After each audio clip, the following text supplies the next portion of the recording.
हाँ जी बच्चों, तो हमें क्या करना है, हमें बोथ साइड्स को कंपेयर करना है। आपको ये भी पता हो है कि कंपैरिजन जब करते हैं तो आपके दोनों साइड की फॉर्म जो है एक जैसी होनी चाहिए। तो हम पहले चेक करते हैं कि कॉम्प्लेक्स नंबर की फॉर्म में, यानी कि a प्लस आयोटा बी की फॉर्म में, और इधर हम इसको बोल सकते हैं c प्लस आयोटा डी की फॉर्म में, ये दोनों साइड इस फॉर्म में होनी चाहिए कंपेरिजन करने के लिए, ताकि हम रियल पार्ट को रियल पार्ट के इक्वल रख सकें और इमेजिनरी पार्ट को इमेजिनरी पार्ट के इक्वल रख के हम एक्स और वाई की इजीली वैल्यू फाइंड आउट कर सके। तो फर्स्ट स्टेप में बच्चों आपको यही करना है कि चेक कीजिए, ये आपका है रियल पार्ट बच्चों, इसमें 4x है आपका a की तरह बिहेव करेगा, और ये आपका पार्ट करेगा b की तरह। जैसे कि ये बन गई फॉर्म, आपका a है और ये आपका b है।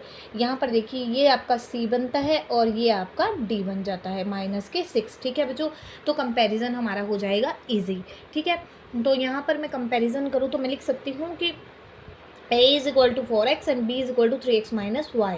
ठीक है, यहाँ पर c इज इक्वल टू 3 है, लेकिन यहाँ प्लस है या माइनस है, तो साइन अगर चेंज हो जाता है तो माइनस लग जाता है हमारा, किसके साथ, आपका अलजेब्रिक नंबर के साथ। ठीक है, यानी कि माइनस का 6 हो जाएगा आपका d के इक्वल। तो माइनस का 6 आयोटा आयोटा जैसे कैंसिल हो गया, आप ये भी कह सकते हो आयोटा आयोटा कैंसिल हो जाता है, तो -6 इज इक्वल टू d बच जाता है। तो लिख देते हैं, बाय कंपेयरिंग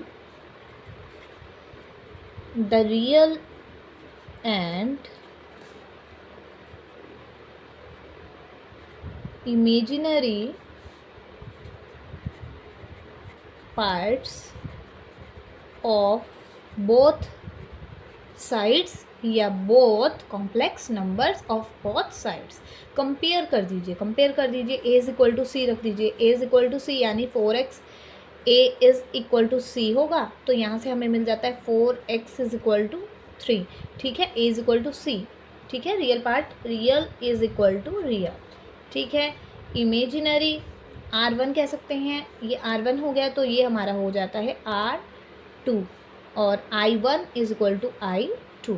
ठीक है, real part is equal to real यानी a is equal to c, और इधर से b is equal to d, I1 is equal to I2, imaginary और imaginary 1 imaginary 2।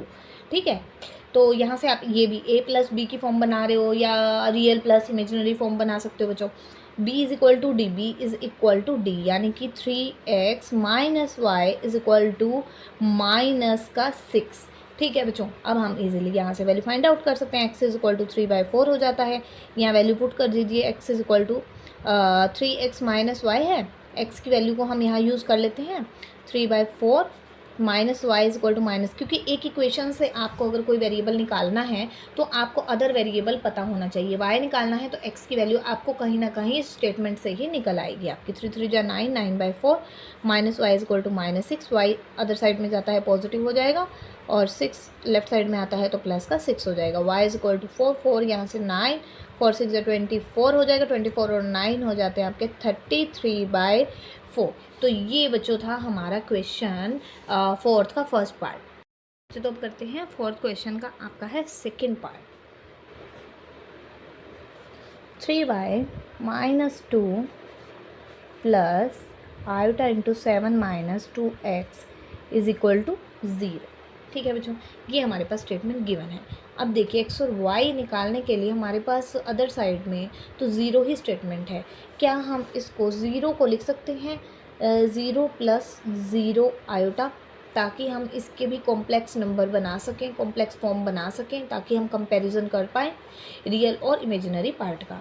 Bye comparing real and imaginary parts या numbers, ठीक है, of both sides we get, क्या मिलता है बच्चों हमें मिलता है कि 3y minus 2 is equal to real is equal to real यानी 0, या आप ये भी लिख सकते हैं R1 is equal to R2, a is equal to C, b is equal to D, आप जैसे भी बच्चों लिखना चाहें। ठीक है, ये आपको रियल से रियल का पार्ट मिल गया।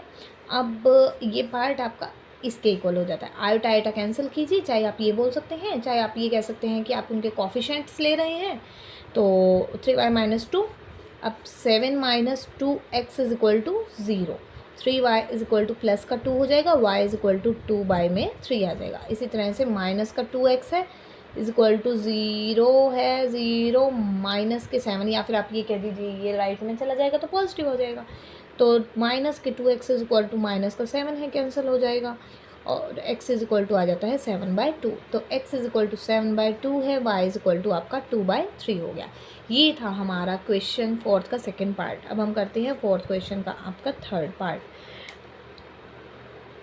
अब इसमें है 3/√5 माइनस का 5 प्लस के iota into 2√5 y is equal to √2। अब बच्चों स्टेटमेंट समझने की बात है, ये हो गया हमारा रियल पार्ट प्लस आयोटा आ गया, तो ये हो गया हमारा इमेजिनरी पार्ट। क्लियर है आपको? अब यहाँ पर बच्चों एक्स का हमने कहीं नंबर छोड़ दिया, देखो बाय मिस्टेक हमने स्टेटमेंट में, एक बार आप रीचेक जरूर करना बच्चों, स्टेटमेंट हो जाता है मिस्टेक। तो ये पार्ट अब राइट साइड में हम देखें, अगर राइट साइड में हम देखते हैं तो वहाँ पर हमारे पास सिर्फ रियल पार्ट दिया है, ठीक है। अब मैं इसको क्या लिख सकती हूँ, ये आपका रियल पार्ट है तो मैं अपने पास से बच्चों 0 ही ले सकती हूँ ऐड में, ताकि उस स्टेटमेंट पे कोई इफेक्ट भी ना पड़े और हमारी साइड इजीली सॉल्व हो जाए। प्लस में 0 इंटू आयोटा लिख देती हूँ, कोई देखो 0 का 0 रहा लेकिन कंपैरिजन करना आपका इजी हो गया। तो ये आ गया 3/√5x माइनस का 5 प्लस में आयोटा इंटू 2√5y। अब लिखते हैं by comparing the real and imaginary parts of both sides we get that, क्या मिलता है बच्चों हमें मिलता है कि ये पार्ट हमारा इसके इक्वल है और ये पार्ट हमारा इसके इक्वल है यहाँ पर, ठीक है। तो लिख देते हैं 3/√5x minus 5 is equal to √2, ठीक है। R1 is equal to R2, I1 is equal to I2, ठीक है बच्चों। क्लियर है आपको? नेमिंग भी कर सकते हैं अपने पास से आप। तो I1 यानी 2√5 आयोटा के साथ जो भी लेफ्ट में है वो सभी आपका I1 है, और यहाँ पर जो है वो है आपका I2। 2√5y is equal to 0, ठीक है। y तो देखो बच्चों इजीली निकल आता है यहाँ से 0, ये मल्टीप्लाई में इधर जाके डिवाइड में, तो 0 के डिवाइड में कुछ हो मल्टीप्लाई में कुछ हो वो आपका बना देता है 0। और यहाँ से हम सॉल्व करते हैं x को, 3/√5x माइनस 5 है तो राइट में जाएगा तो ये √2 प्लस 5 हो जाएगा। x इज इक्वल टू √3 है, इधर जा कर के √5/3 हो जाएगा, मल्टीप्लाई में √2 प्लस 5 आ जाएगा। ये हमारा x है और ये हमारा है y, ये दोनों ही आपके नंबर आ गए हैं। करते हैं क्वेश्चन नंबर 4 का आपका लास्ट पार्ट, फोर्थ पार्ट।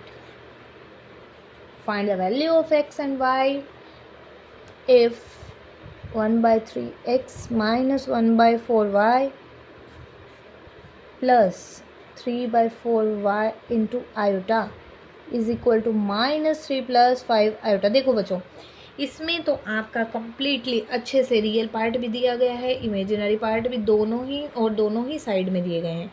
ये आपका है R1 प्लस में आपका आ जाता है इमेजिनरी पार्ट के साथ I1, ये वन साइड हो गई, ये अदर साइड हो गई अगर लेट करके चले, ठीक है। तो ये साइड है 1 और ये साइड है आपकी 2, 1 इक्वल टू 2, तो ये R1 I1 आ गया, I1 इंटू आयोटा। इसी तरह R2 plus I2 into iota, फिर वही बात same by comparing the real, क्योंकि इक्वल साइड्स हैं तो रियल के इक्वल होगा, इमेजिनरी के इक्वल होगा, by comparing the real and imaginary parts of both sides we get 1/3x minus 1/4y is equal to -3, ठीक है। ये पार्ट इसके इक्वल हो गया कम्प्लीटली। अब 3/4y इज़ इक्वल टू हो जाता है 5। ठीक है बच्चों, अब यहाँ से हम इसको करते हैं सॉल्व इजीली। यहाँ से y की वैल्यू फर्स्टली आप निकाल लीजिए। 3/4 मल्टीप्लाई में है, इधर जा करके हो जाएगा 4/3। y is equal to 5 4 20, 20/3। ठीक है, और 1/3 x है, -1/4 है, y यहाँ पर रख दीजिए बेटा। 20/3 इज इक्वल टू -3, 1/3 x, इसको लिख भी दीजिए 1, यहाँ लिख दीजिए फ्रॉम इक्वेशन 1 1/3 x 1/4 हो गया, y की वैल्यू इवेल्यूट होगी और माइनस का 3, माइनस के हो जाता है 4 कट करके 5 पे, तो ये हमारा बन जाता है -5/3 इज इक्वल टू -3।